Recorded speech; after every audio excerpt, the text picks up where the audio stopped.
Selamat malam pemirsa Jawa Post TV, apa kabar? Saya Dista Nugraha menyapa Anda kembali dalam Bincang-Bincang. Bicara terkait dengan pasar. Di kota Surabaya, pemirsa, saat ini juga sedang dilakukan salah satu pembenahan atau upaya untuk revitalisasi pasar yang bisa dikatakan cukup strategis tempatnya di tengah kota, yaitu Pasar Keputaran.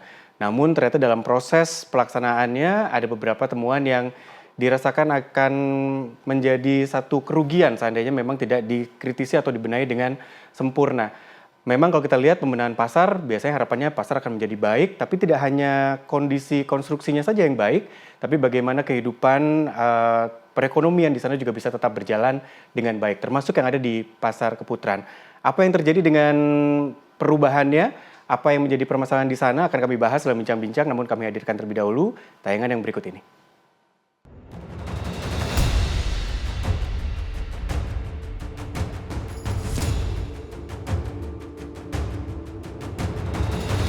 Proses revitalisasi Pasar Keputaran Selatan Surabaya, Jawa Timur menuai sorotan. Hal ini lantaran tempat penampungan sementara yang disediakan oleh PD Pasar Surya Surabaya dinilai tidak layak.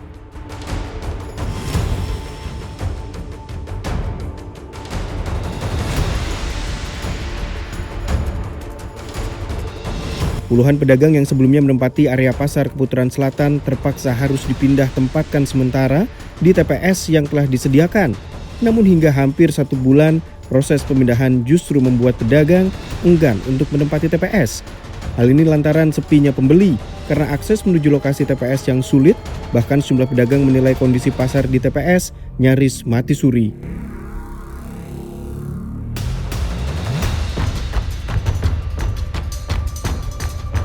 DPRD Kota Surabaya pun menyoroti kondisi TPS yang mempengaruhi perputaran roda ekonomi warga Surabaya. Terlebih alokasi anggaran yang diperuntukkan untuk proses revitalisasi pasar dan juga pembangunan tempat penampungan sementara dinilai tidak sesuai dengan temuan di lapangan.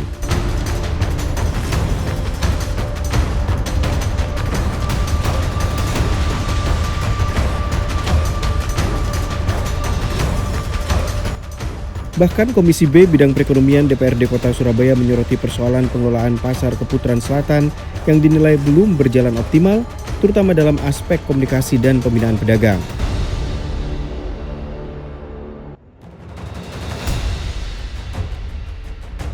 Temuan ini soal problem di lingkup PD Pasar Surya dengan pedagang bukanlah hal baru. Hampir setiap proses revitalisasi maupun rehabilitasi kerap kali justru memicu matinya omset pedagang pasar yang menggantungkan perekonomian di sana. Lantas bagaimanakah tanggapan para ahli dalam hal ini? Kita bahas dalam Bincang-Bincang.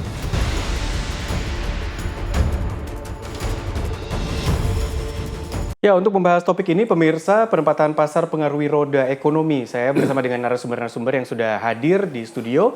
Saya bersama dengan Pak Budi Laksono, anggota Komisi B DPRD Kota Surabaya, Pak Rudi Putu, pakar tata kota ITS, dan Mas Hendri Cahyono, pakar ekonomi dari UNESA. Pak Budi, Pak Rudi, dan Mas Hendri, selamat malam. Selamat malam. Terima kasih sudah hadir di Bincang-Bincang. Tentu ini menjadi menarik karena penempatan atau revitalisasi pasar ini menjadi sesuatu yang cukup urgent, strategis, tapi di sisi lain mungkin kita melihat ada beberapa pasar, kalau Anda warga Kota Surabaya juga melihat pasar yang sudah dibenahi, tapi akhirnya kehidupannya dalam tanda kutip menjadi hilang. Ini yang akan kita bahas di Bincang-Bincang. Usai jeda pemirsa, kami akan kembali.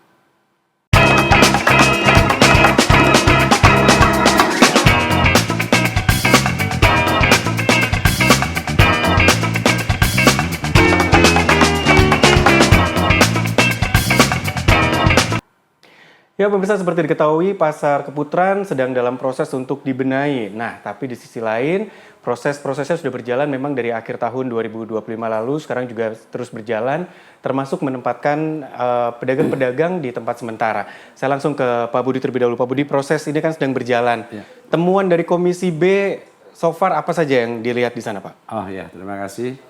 Jadi sebenarnya kita itu permasalahan ini adalah peninggalan dari teman-teman komisi yang lama ya. Jadi, nah, terkait itu ada istilahnya kita tiba-tiba aja ada beberapa warga masyarakat mengadu ke Dewan. Nah, disinilah saya baru mencoba turun di lapangan menyikapi dan ingin yang sebenarnya ya apa yang terjadi di Keputaran, Keputaran Selatan. Ya.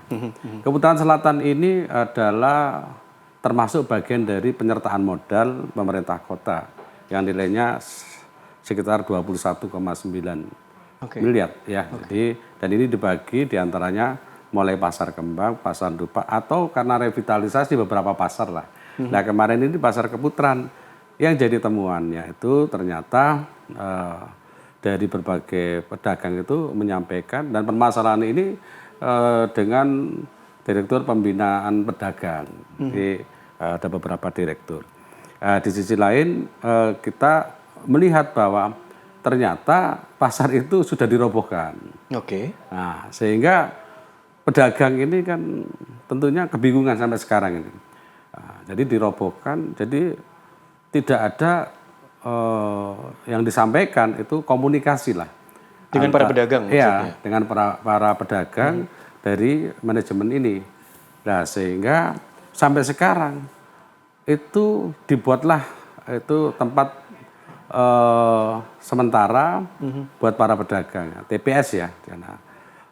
TPS, ternyata TPS ini pun yang dikeluarkan juga tidak layak. Setelah saya turun ke sana, saya melihat bahwa ada sesuatu yang mungkin tugas kita adalah diantaranya adalah pengawasan. Betul. Jadi saya melihat sampai saat ini itu pemenang tender lelangnya itu belum ada. Lu sampai kapan? Padahal proses perobohan sudah dilakukan. Sudah. Dan yang aneh juga, kalau saya ya, kalau misalkan ini menurut pendapat saya sendiri ya. Nanti mohon Pak Rudi, Mas Hendrik juga dengan temuan ini atau kejadian ini. Jadi pasar ini kan setelah dengan kondisi itu dirobohkan, itu ada tempat penimbunan. Ini menurut pendapat saya. Kenapa lelang itu tidak dijadikan satu? Jadi sangat efisien sehingga pemenangnya nanti itu istilahnya akan membuatkan tempat penampungan sementara, pasar sementara. Juga termasuk bagian dari IPAL-nya. Setelah saya cek dari temuan ini, IPAL itu ternyata sudah dibangun. IPAL-nya aja dulu. Senilai 450 juta.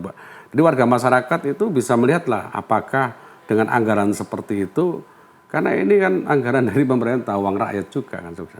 Termasuk dalam pembuatan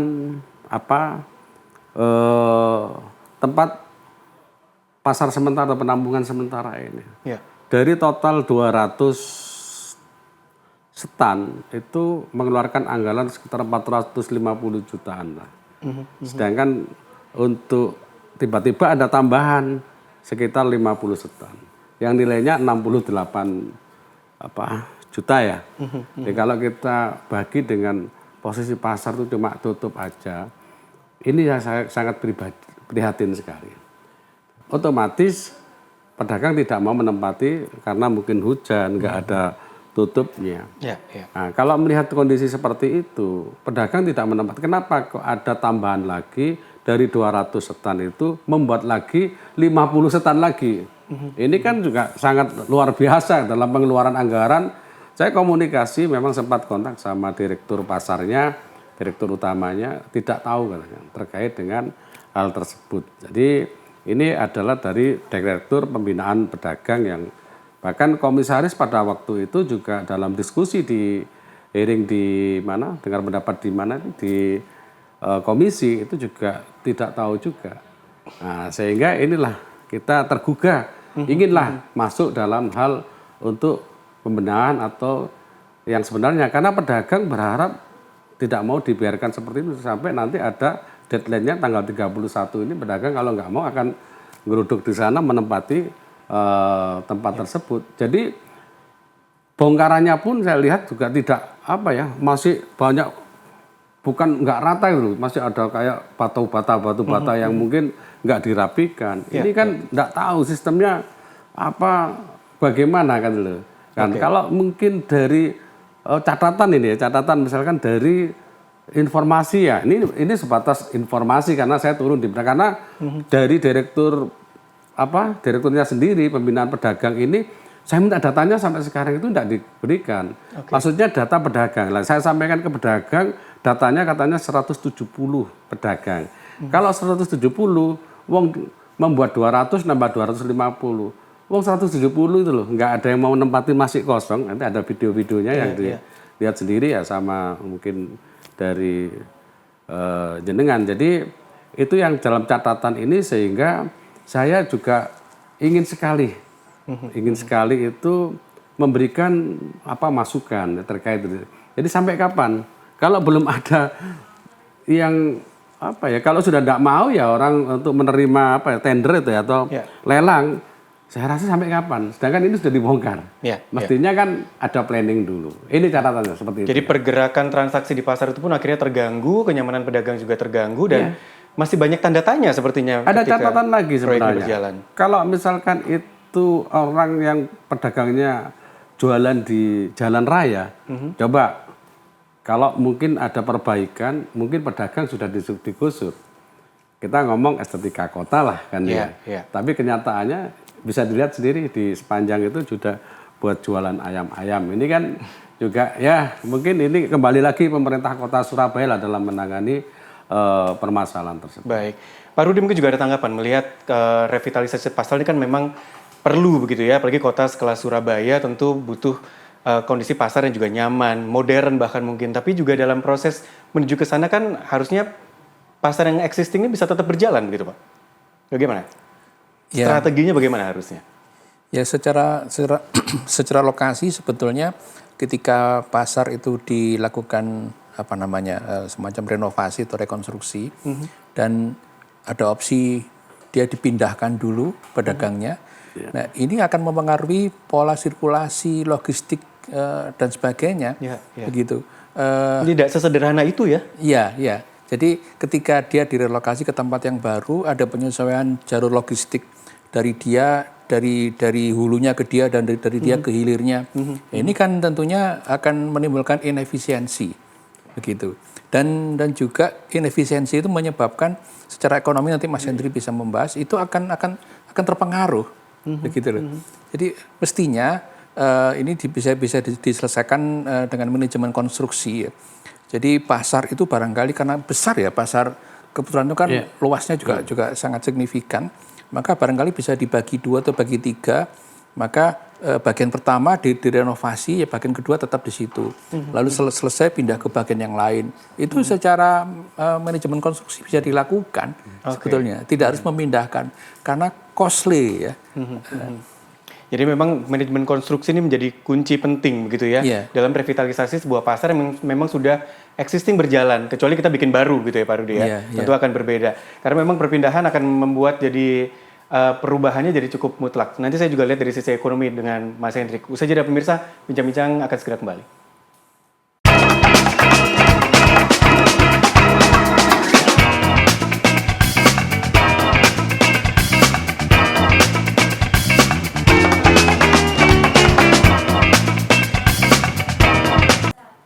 Ya pemirsa, bicara tentang pasar termasuk ada di Surabaya, Keputaran mungkin menjadi salah satu pasar yang sering didatangi oleh Anda termasuk warga Surabaya pemirsa. Karena memang lokasinya ada di tempat yang cukup strategis dan pergerakannya di dalam juga sudah cukup lama berjalan. Dan ini yang akan dilakukan revitalisasi dan harapannya bisa menjadi pasar yang lebih baik. Tapi ternyata dalam prosesnya sudah muncul banyak kejanggalan bahkan dan juga hal-hal yang membuat jadi perdagangan proses pasar ini menjadi tidak berjalan dengan baik. Saya ke Mas Hendri nih. Mas Hendri kalau melihat kondisi seperti itu yang dijelaskan tadi Pak Budi bahwa akhirnya menghambat nih prosesnya. Padahal pasar ini kan memang udah running, sudah bertahun-tahun ada, eksis ada. Akhirnya perputaran perekonomiannya jadi mungkin menurun gitu.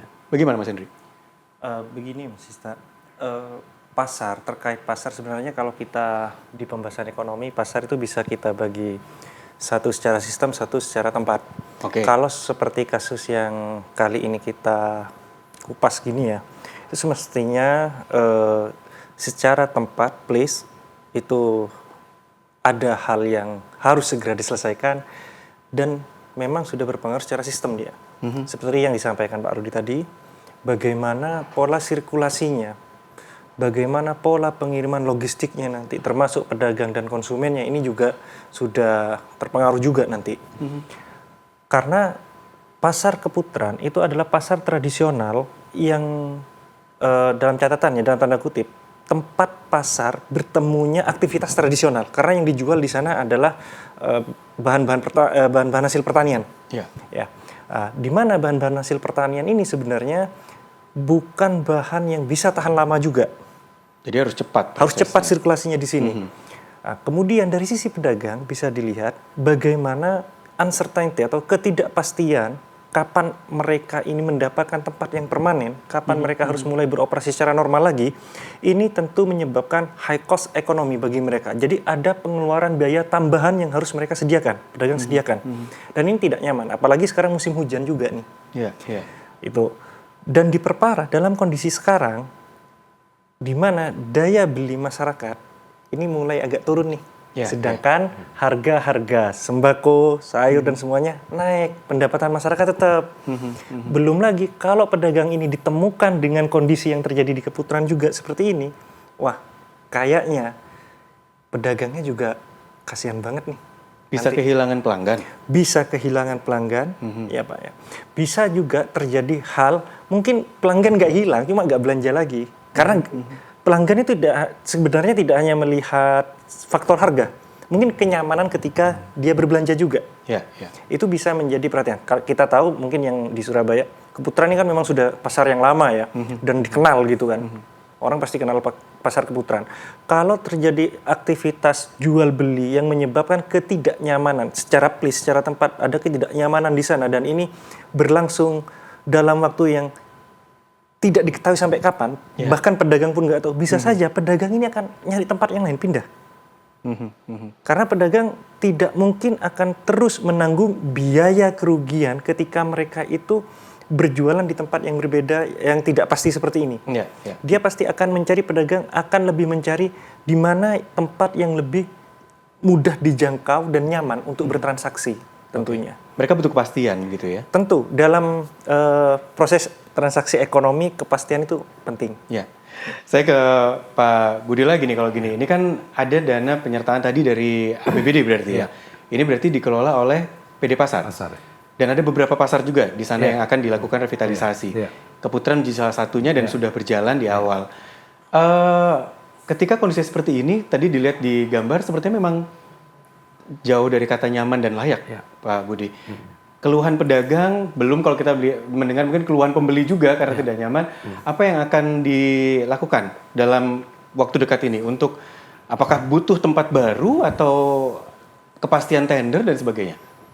Jadi yang kita tekankan, jadi tentunya manajemen ini kan sebagai catatan. Manajemen itu pasti pelaku dalam hal konsep atau apapun, termasuk diantara sampai berani membongkar seperti itu kan sudah terkonsep. Harusnya. Misalkan ini akan segera dibangun. Sampai sekarang ini kan enggak. Nah, akhirnya kita menekankan bahwa sampai 31 Januari ini mestinya ini harus sudah selesai, harus ada pemenangnya. Sehingga ada kepastian yang disampaikan Mas, itu ada kepastian bahwa ini akan segera dibangun pasar tersebut. Tetapi setidaknya dengan kelayakan dari tempat, kita ngomongnya membahasnya ya ke depan ini Keputaran kan ya. Jadi tempat penampungan sementaranya ini pasarnya juga tadi dilihat di video itu juga kosong kan, nggak ada yang menempati. Sampaikan kepastian disampaikan dari Mas Rendri terkait dengan pasar tersebut. Jadi kita berharap yang kita sampaikan tadi 31 Desember ini harus segera ada pemenangnya. Harus ada segera proses pembangunan. Maaf, 31 Desember atau 31 Januari? Mohon maaf, 31 Januari. 31 Januari. Ini harus, dan ini sudah ada kesepakatan. Kalau enggak ya manajemen ini kan yang sudah paham betul ya. Wong bisa membangun IPAL-nya, juga sudah memindah pedagangnya, tanpa koordinasi. Harusnya punya timeline yang jelas. Gitu. Iya. Yang namanya manajemen itu kan ada survei kepuasan pelanggan, mendengarkan suara-suara pedagang, pembeli gitu. Itu kan ini dalam catatan ini, dalam manajemen ini kan sudah tahu harus kemana gitu loh. Tapi sampai sekarang ini belum. Ini yang kita tekankan. Kita sudah tidak bisa ngapa-ngapain lagi. Ya kita harus segera bahwa pasar ini segera dibangun. Oke. Ini cara seperti itu. Saya ke Pak Rudi bicara manajemen konstruksi. Kalau sudah dibongkar, itu kan logikanya harusnya bisa langsung segera dikerjakan untuk sesuatu yang sudah dibongkar ya Pak ya? Iya, iya. Ini yang kami lihat dari video tadi sebenarnya sudah dibongkar tapi tidak siap ada alat-alat konstruksi di sana. Ini kondisi seperti apa? Itu kuncinya apa yang disampaikan Mas Dista tadi, bahwa timeline harus jelas. Jadi sebelum melakukan itu, sebelum relokasi pedagangnya, apa yang harus dikerjakan dulu. Pada waktu konstruksi juga apa yang harus dilakukan. Pasca juga seperti apa yang harus dilakukan. Jadi semua aktivitas itu jelas, begitu. Dan saling terintegrasi sebetulnya. Kalau tidak, ya itu tadi katanya Pak Budi, membangun IPAL dulu. Lalu kemudian IPAL ini untuk siapa dibangun duluan, gitu kan? Padahal anggaran sudah keluar, sudah dibangun, begitu ya. Jadi tampaknya cukup centang perentang apa yang dilakukan oleh dinas PU barangkali ya, yang menangani proses konstruksi ini. Ya. Jadi mestinya kalau dinas PU seperti tadi yang saya katakan, manajemen konstruksi itu dia kuasai, sehingga betul-betul tahapan-tahapan itu dia ikuti semua dan mengadopsi prinsip efisiensi, terutama efisiensi waktu, karena ini kan berkejaran dengan waktu konstruksi harusnya diperkecil supaya kalaupun ada peluang inefisiensi itu dapat ditekan, dan cost itu juga bisa ditekan serendah mungkin. Bisa dikatakan kalau prosesnya seperti ini yang digambarkan oleh Pak Budi dan kita lihat di video, rasanya kurang efisien jadi ya? Iya. Kalau menurut saya apa yang diceritakan Pak Budi tadi memang apa yang saya belum pernah ke sana ya, tapi yang saya amati dari video tadi dan ceritanya Pak Budi tadi memang tidak efisien. Padahal manajemen konstruksi kalau kita bicara dengan waktu, tadi Pak Rudi sebut, itu bisa sangat efisien, bisa dibuat efisien dengan waktu yang juga bisa sangat diperhitungkan. Bahkan dengan waktu yang singkat, maksudnya mungkin siang malam dikerjakan. Nah itu. Jadi tempat yang tingkat kepadatan aktivitinya tinggi, itu kan harusnya dikerjakan seefisien mungkin, seperti jalan yang macet begitu kan. Ketika dilakukan real pembangunan baru, layer baru begitu, di dalam layer baru, maka dia dikerjakan siang malam sebetulnya, gitu. Jadi untuk mengatasi bahwa jalan ini harus berfungsi, punya manfaat ekonomi sama dengan pasar juga. Dia juga punya manfaat ekonomi sebetulnya. Betul. Dan ini harus dikerjakan sesegera mungkin. Jadi nggak bolong-bolong seperti yang terlihat begitu ya. Baik, nanti saya lanjutkan lagi pemirsa, karena kita juga melihat bagaimana sih sebenarnya proses revitalisasi pasar yang memang berhasil baik secara konstruksi maupun secara transaksi, atau mungkin ada beberapa contoh juga yang dianggap kurang berhasil, termasuk yang ada di Surabaya. Usai jeda pemirsa.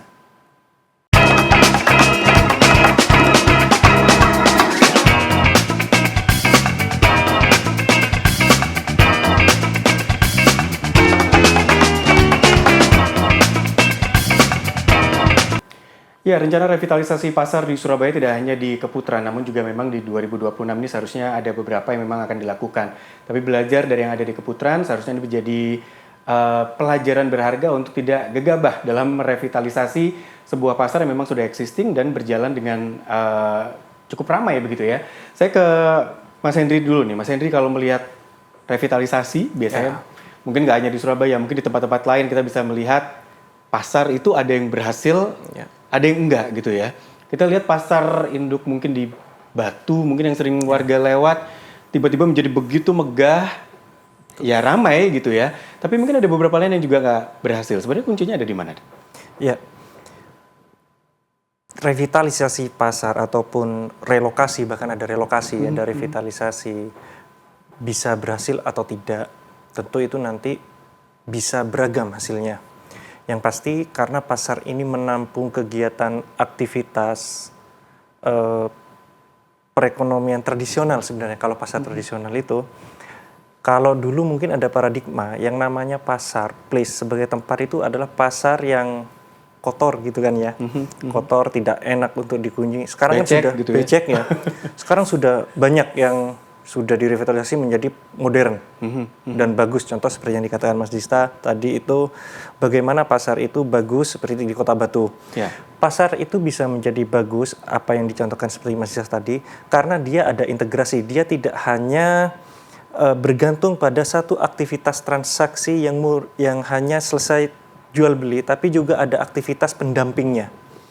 Kalau boleh dikatakan, oke lah, itu adalah pasar sentra pariwisata juga, gitu kan. Makanya dia bisa berjalan. Kalau kita tarik ke pasar yang ada di dalam kota, tentu banyak juga di Surabaya pasar yang melegenda gitu istilahnya ya, dan rame gitu kan. Dan ada juga pasar yang setelah direlokasi juga bisa sepi juga, itu pasti ada. Kenapa pasar itu sepi? Dalam ekonomi kita mengenal yang namanya market failure. Market failure itu kan ketika penjual dan pembeli gagal bertemu. Tidak bisa bertemu. Apalagi ini aktivitas tradisional. Mestinya ketika penjual dan pembeli bisa bertemu langsung secara fisik dalam pasar ini, kegagalan tidak akan terjadi. Kenapa bisa tidak ketemu? Banyak faktor di sana. Bisa karena faktor harga, dan mungkin juga bisa karena faktor lain. Misalnya, pasar ini tidak mengukur kebutuhan, prioritas lebih dekat ke konsumen, ke permintaan, atau pasar ini memilih lebih dekat pada supply bahan. Nah, ini adalah keputusan yang harus ditentukan. Tapi kalau sekarang kalau kita melihat adanya infrastruktur yang sudah bagus di mana-mana sekarang, jalan bagus dan sebagainya, mungkin faktor itu bukan lagi menjadi determinan yang paling utama, faktor masalah lokasi. Karena dengan dibantu munculnya teknologi sekarang, ada yang namanya marketplace dan sebagainya, informasi ini kan sudah terbuka di mana-mana. Pasar tradisional pun juga, apalagi sekarang di web bisa kita temui update harga sembako tiap hari di pasar mana itu ada. Dan jangan salah, orang berbelanja ke pasar tradisional itu beda harga Rp500.000 itu pasti mobile mereka. Bisa berpindah gitu. Berpindah. Di sini juga ada pengaruh bagaimana pedagang ini adalah mereka bekerja di sektor informal, jangan lupa. Pedagang ini sebenarnya mereka itu pejuang tangguh dalam ekonomi karena mereka itu tidak punya kepastian pendapatan tiap hari atau tiap bulannya. Pendapatan mereka tergantung dari transaksi yang mereka dapat. Sehingga kita tarik lagi ke posisi pasar Keputaran tadi. Ketika mereka itu berdagang mulai tidak nyaman, mereka bisa berpindah. Apalagi kalau kita lihat di video tadi ada yang berdagang di pinggir jalan nih. Kalau sampai, sebenarnya kerugiannya juga penduduk atau masyarakat yang melintas daerah situ. Karena itu muncul kemacetan, itu ada kerugian juga sebenarnya di sana. Tapi yang beli lebih gampang. Drive-thru. Kan? Tapi masalahnya masyarakat yang mulai menggerutu nih. Kan banyak kanal-kanal di Surabaya mulai banyak laporan. Gitu ya. Gangguan, mau tidak mau. Nah, gangguan ini akhirnya ketika mungkin pemerintah kota didesak untuk banyak laporan warga dan sebagainya, mereka ditertibkan kembali atau gimana. Nah, hal-hal seperti inilah yang nanti yang bisa mempengaruhi ritme atau dinamika dalam transaksi pekerja informal tersebut, pedagang tersebut. Ini sangat berpengaruh terhadap pendapatan mereka. Maka dari itu tolong juga dipikirkan, mereka ini penuh ketidakpastian pastinya, penuh dengan ketidakpastian pekerja informal ini. Secara pasarnya jalan aja sudah ada ketidakpastian, tapi ketika direvitalisasi dengan timeline yang tidak pasti, nambah ketidakpastian begitu ya. Padahal sebenarnya kalau dalam logika saya, ketika merevitalisasi pasar yang sudah running, sepertinya akan lebih mudah. Mungkin Pak Budi juga bisa memberikan komentar. Pasar Keputaran kan sudah jalan gitu, direvitalisasi. Harusnya untuk bisa membuat pasar ini tetap sukses, itu kan tidak sulit sebenarnya. Gimana Pak Budi? Kalau kita ngomong pasar Keputaran ya, ini sudah seperti itu. Kalau saya sendiri tadi sedikit menambahkan terkait dengan yang disampaikan Mas Hendri terkait pasar ya. Sebenarnya kalau ngomong pasar itu seperti tempat-tempat yang lain. Kita itu sebenarnya harus mendengar dulu. Mau pasar ini dengan kondisi yang sepi atau di Surabaya itu ada 67 ya yang dikelola oleh Perseroda ya pasar itu. Jadi ini banyak juga yang ditempati warga masyarakat. Artinya anggaran revitalisasi ini bisa buat seperti itu, dibuat pasar-pasar menghidupkan ya. Karena kalau kita ngomong pasar ini urat nadi bagian dari perekonomian ya di kota Surabaya kan loh. Nah ini catatan ini yang tentunya, jadi pemerintah itu turun melihat kondisi. Jadi kita melihat itu bottom up ya. Jadi kalau kita sebenarnya itu mendengar tadi ada pasar, jangan sampai seperti kita top down ya. Top down. Jadi kayak misalkan gini, ada kita lahan dibuat SWK, tetapi sampingnya makam, jauh dari pemukiman. Ini kan catatan ini kan juga tidak bagus. Nah, ini catatan-catatan mengenai pasar, saya sedikit nanti dari jenengan bisa menyikapi permasalahan-permasalahan pasar yang ada di Surabaya. Jadi 67 ini banyak yang sudah ditempati warga juga. Nah, ini mestinya catatan ini, kalaupun ada dari penyertaan modal, kenapa tidak dihidupkan pasar-pasar seperti ini? Pasar yang sudah hidup seperti Keputaran ini hidup ini sebenarnya. Iya. Nah, ini anggarannya dipakai di sana dengan kondisi yang seperti ini.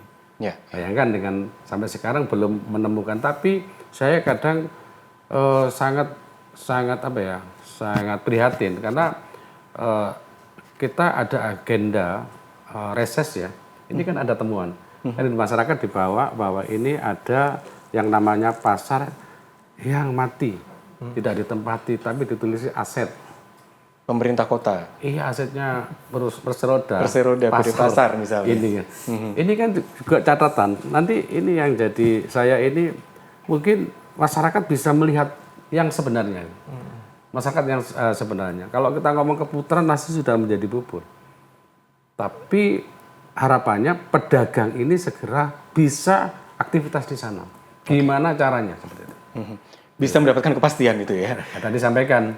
Semua itu adalah butuh kepastian. Sampai sekarang pemenangnya aja belum ada dengan nilai segitu, Pak. Ya, kan diberi deadline dan DPRD Kota Surabaya juga terus mengawasi gini kondisi dari pembangunan karena memang ada penyertaan modal di sana, ada anggaran dari pemerintah Kota Surabaya juga untuk melakukan revitalisasi ini. Usai jeda pemirsa, kami masih akan lanjutkan dalam bincang-bincang.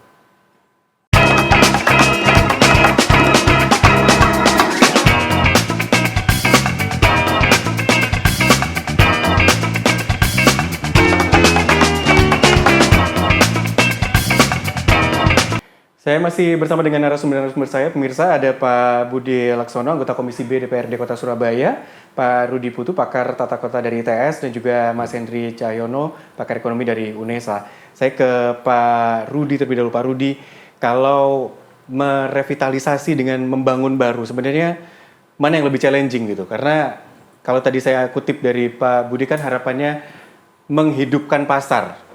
Contoh Keputaran, pasarnya sebenarnya sudah hidup gitu.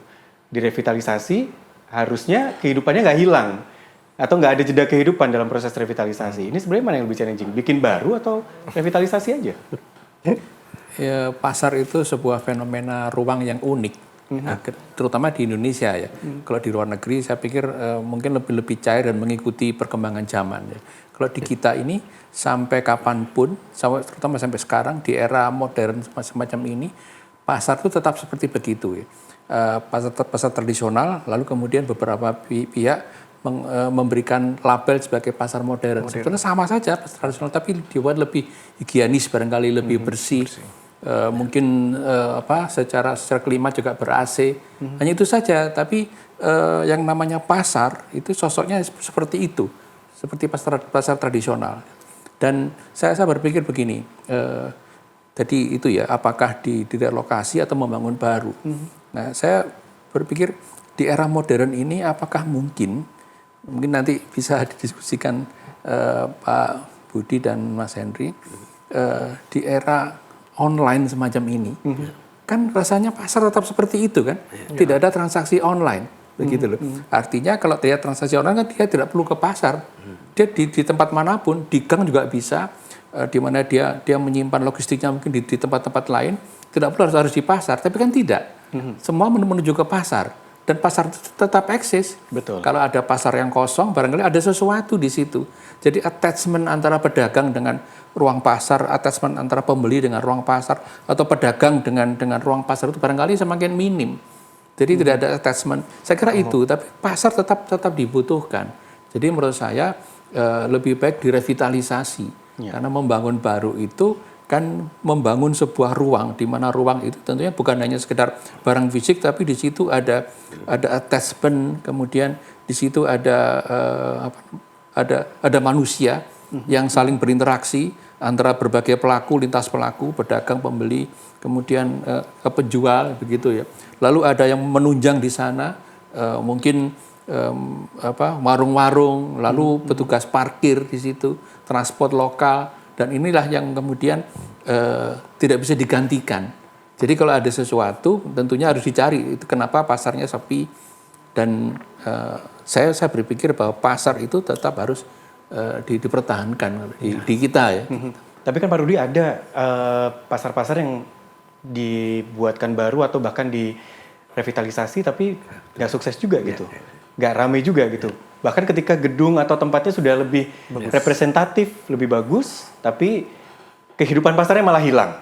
Gimana dengan kondisi itu Pak? Iya, karena ada nilai-nilai tadi itu, ada nilai-nilai sosiologis, ada nilai-nilai antropologis, ada banyak riset misalkan di UGM ya. Pasar itu bukan punya fungsi ekonomi maupun sosial saja, tapi ada fungsi spiritual di situ.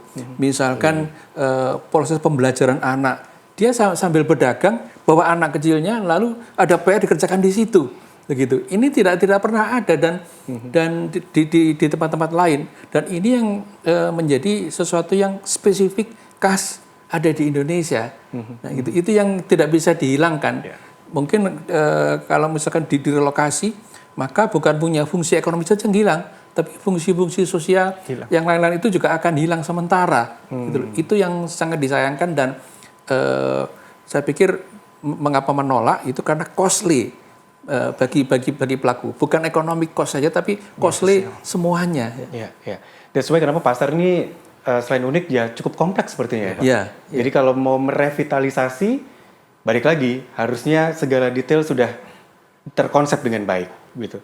Saya ke Pak Budi. Ini ketika memang kondisi sudah seperti ini, Pak Budi sudah memberikan arahan di akhir Januari untuk ada langkah pasti begitu.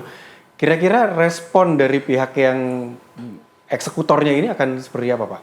Kemampuan mereka bagaimana sejauh ini kalau Pak Budi lihat? Iya, kalau kemarin aja saya minta data juga sampai sekarang juga belum ya, belum diberi. Terus di dalam komunikasi pun itu mestinya kita secara transparan. Dan ini tentunya peranan dari pemerintah kota sendiri, karena ini badan usaha miliknya pemerintah kota yang tentunya sudah waktunya untuk menilai gitu loh. Dengan kondisi yang seperti ini. Jadi tidak bisa berlarut-larut. Jadi ini harus ada punishment, ada sebuah keputusan, ada ketegasan berarti. Ketegasan ya terkait dengan kondisi yang carut-marut ini. Jangan sampai nanti ini berlarut dalam tanda kutip tidak ada yang sampaikan Mas Henry, sampaikan oleh Pak Rudi tadi, sebuah kepastian pedagang ini segera ingin benar-benar seperti biasanya melakukan aktivitas, inginnya tidak rugi dan tentunya bisa dalam keseharian itu ya seperti biasanya aktivitas itu berjalan. Jadi tidak sampai diboyong ke sana, pindah ke sana, tapi tidak ada. Kemarin itu yang pedagang ayam kan rata-rata di sana itu itu airnya aja nggak ada. Kesiapan sampai dari Dinas Perekonomian menjamin gitu loh. Wis kalau air bersih nanti kita siapkan tuh. Ini kesiapan sampai hal kecil ini aja jadi permasalahan. Ini catatan ya. Terus ini hal kecil loh baru. Jadi tentunya ini harus ada evaluasi.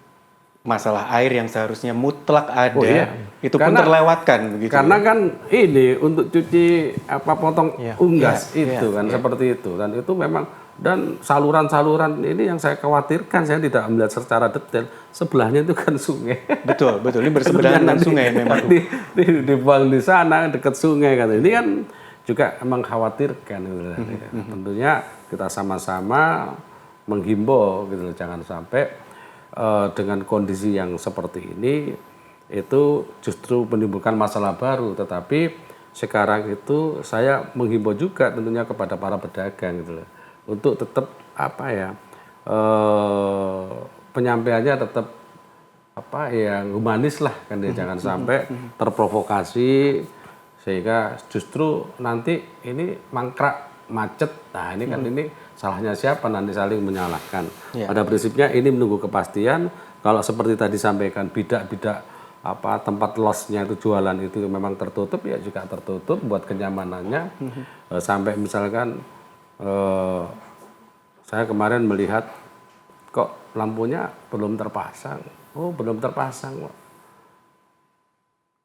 Kalau misalkan ini saya ke sana sidak, kan tanpa sepengetahuan, berarti yang sebenarnya ya yang seperti itu. Memang belum dipasang.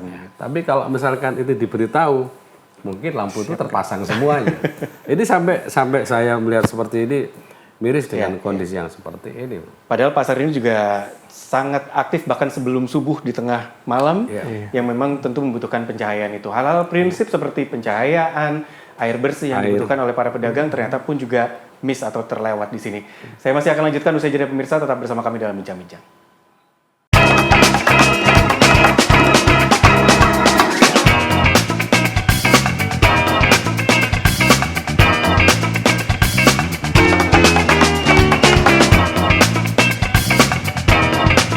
Terima kasih pemirsa, masih dalam Bincang-Bincang, kita berada di segmen terakhir dan saya ingin langsung ke Mas Henry nih.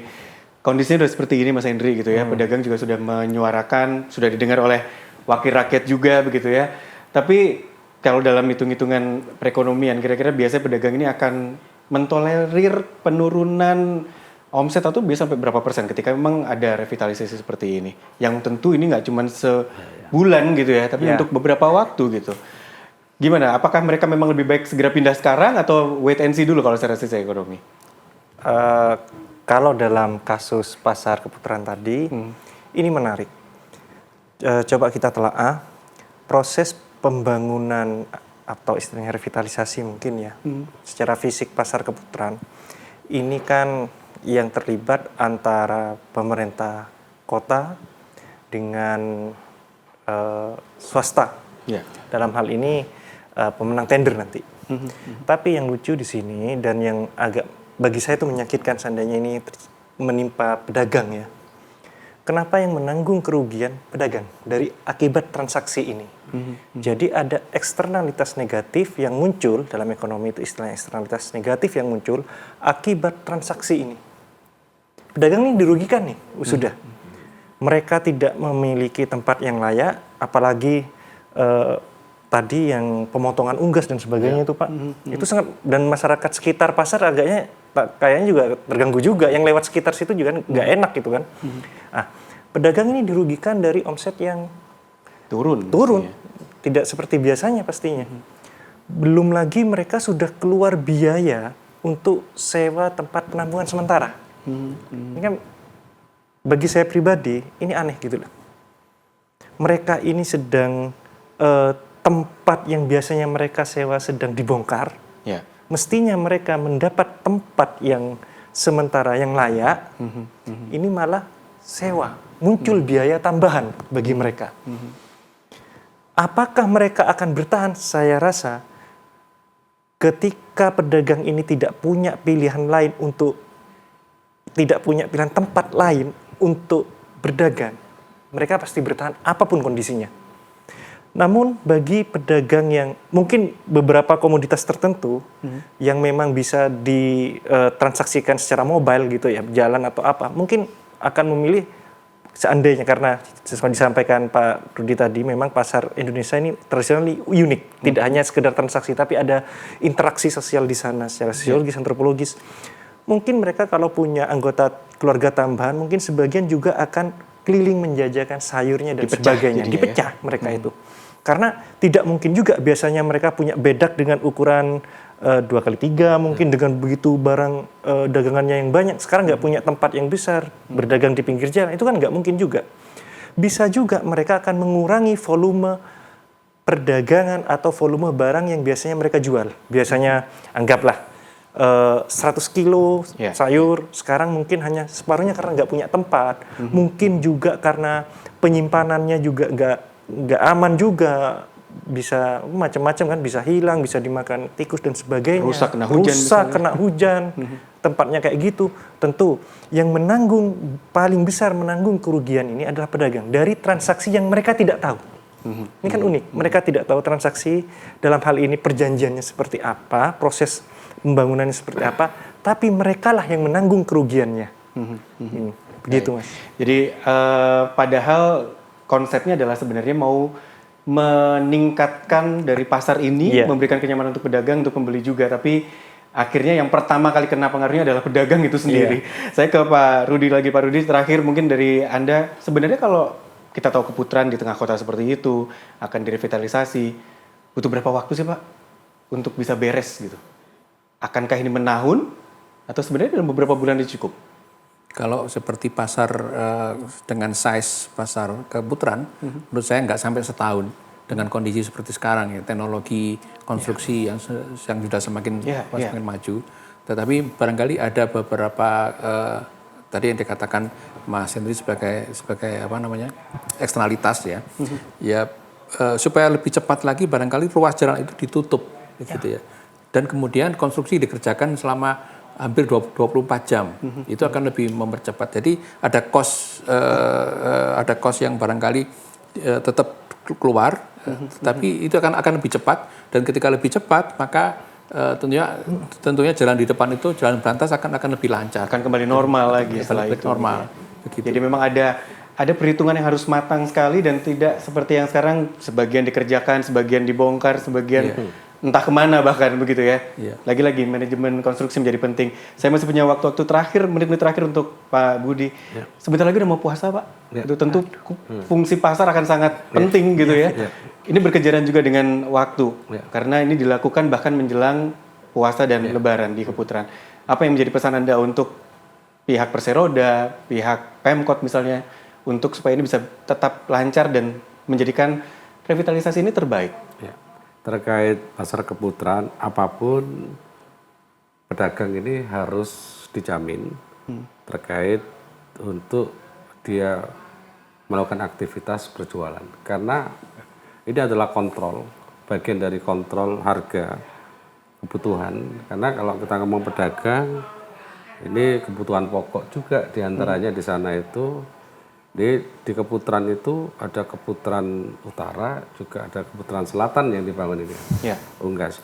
Jadi kalaupun yang dikhawatirkan, kalau ini nanti misalkan tidak ada tempat, kebutuhan nanti mahal, ini kan juga salahnya siapa nanti tanggung jawab. Karena pastilah yang namanya kalau kemarin itu sebenarnya nyambung ya, terkait kebutuhan pokok, Nataru, puasa, kan ya, raya itu kan, ini kan nyambung sebenarnya. Kalau sedang ada permasalahan seperti ini harus disegerakan. Karena pasar sendiri harus sinergi dengan OPD-OPD terkait dalam hal kontrol barang untuk menyikapi kalau nanti ada pembahasan lagi ya terkait dengan kontrol kebutuhan di bulan-bulan Ramadan ini yang jangan sampai timbul gejolak lah di masyarakat. Jadi kita semuanya itu bertugas dalam hal pengawasan. Dan ini kalau ngomong Keputaran ya harus disegerakan. Tapi saya rasa tadi sampaikan kalau kita aja belum tahu pemenangnya, kalau jaminan tadi dalam konteks udah sampai setahun. Ya mudah-mudahan ini segera ditemukan pemenangnya ya, ada pemenang lelangnya ya. Sampai itu ada benar-benar jaminan kepuasan tempat ini nyaman dan pedagang ini benar-benar ada kepuasan. Ini kalau selama ini kan kalau merasa enjoy di jalan raya ya tentunya ini catatan juga ya kan. Di sisi lain estetika kota dijaga, dan kalau kita ngomong terkait dengan aturan perda di mana berjualan di sepanjang jalan ini juga menjadi larangan. Inilah kebijakan-kebijakan, aturan-aturan pemerintah kota itu setidaknya benar-benar membuat pedagang dan warga masyarakat itu senang. Jangan sampai nanti kena kipas-kipas jadi permasalahan baru yang ada di Surabaya. Termasuk menjadi catatan juga untuk revitalisasi pasar berikutnya ya, Pak Budi. Iya, secara otomatis karena pasar ini itu tadi banyak sekali sebenarnya pasar. Ada 67 ya. Pasar yang ada di Surabaya. Di antaranya kalau nggak salah 8 atau berapa itu yang tidak aktif kan seperti itu. Nah, ini penting karena mudah-mudahan memang nggak sekedar ketemu dengan pelaksana proyek, pemenang tendernya, tapi juga mereka yang akan menjalankan proyek ini juga kompeten supaya nggak lagi ketemu dengan tempat penampungan sementara yang tidak layak atau mungkin ada pembangunan-pembangunan lain yang nanti akhirnya menjadi kendala berikutnya. Terima kasih Pak Budi, terima kasih Pak Rudi dan juga Mas Hendrik. Terima kasih sudah bersama kami dalam bincang-bincang dan juga pemirsa terima kasih. Kita jumpa lagi lain waktu dengan topik yang juga tak kalah menarik dalam bincang-bincang. Saya Dista Nugraha. Selamat malam.